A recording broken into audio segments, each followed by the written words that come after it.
shape. And we'll talk about, basically, we'll go over how to do the seated kata gatame, and then we'll talk about what Jacare did to be able to clear that position.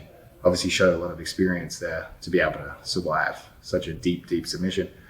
This submission is actually quite surprising. It's probably got a bit of an element of surprise, is why it's so effective.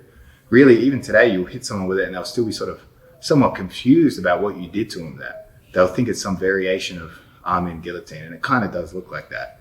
So you'd be forgiven for making that mistake. So I'll grab Nick and we'll talk about what it is and how we do it. So I'm going to use Nick on the 4-point position, right? Let's angle this way for it. So we've got our chin strap, we've got our elbow grip here.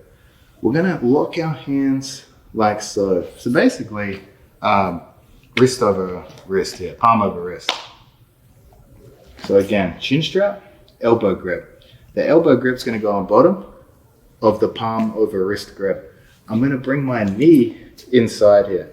I got to get my knee inside Nick's arm, and we start to sit back here. And we really emphasize getting our knee inside as deep as we can here. The deeper this knee is, the tighter this submission is going to be. So when we lock this knee in, we throw our other leg up the back here, and we start to just gently bridge. But you can see I'm on my inside hip here. I don't want to be flat on my back. It's never good to be flat on your back, generally, especially when you're trying to hit a form of arm in strangle. So we're in our inside hip, knees cross body, and we throw our foot to the other side here. We start to collapse his neck into the strangle here. So the mechanism will be position here.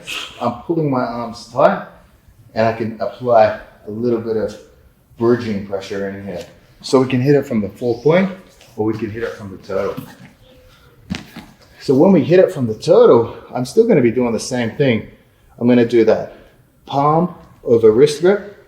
We could even pull the arm across to make space to place our knee inside. Now the knee is reinforcing Nick's elbow being trapped next to his throat. We pull our grips deep, we frame against the hip, we reinforce it on the other side. I'm really biting down with the heel on the outside of his hip here. And I start to pull my arms deeper and crunch in. You can see again, I'm on my inside hip. And we start to generate that pressure to get the tab. So, palm over wrist. Those grips are pulling deeper as we crunch in. Again, it's called seated kata gatame because it's basically a variation of an arm triangle. Very similar mechanism there. But we have our deep grip, palm over wrist. I really sit deep in here to get my knee cross body. So we've got this frame here. It's tough for Nick to move here. And we reinforce it by placing our heel on the other pocket there. And we get that tab. So if you guys want to see it, go watch Jack and Manson. That's the best guy I've seen hit it in sort of high level competition. But now we know how to do it. Let's start reverse engineering how we can escape this position.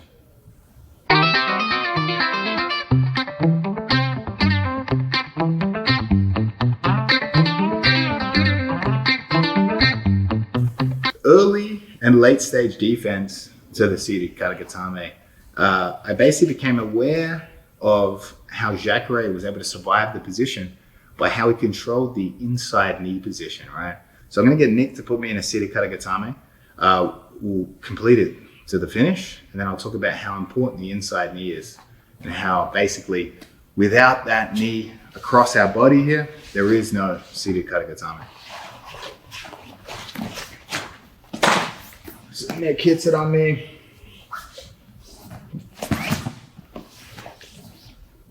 And he gets that tab very quickly, right? So what's really is the most important thing that I can battle with here is Nick's inside knee position here. If his knee's inside, he's on his inside hip. If we get his knee outside, he's flat on his back. When he's flat on his back, he doesn't have the angle to create any strangulation pressure on our neck, right? So let's say we're in the front headlock. The guy hits the seated kata gatame. We recognize it as fast as possible, and we go, let's block that knee, right? So Nick starts to hit it on me. I go, shit, I'm feeling strangling pressure. I'm going to use my opposite hand to frame against this knee.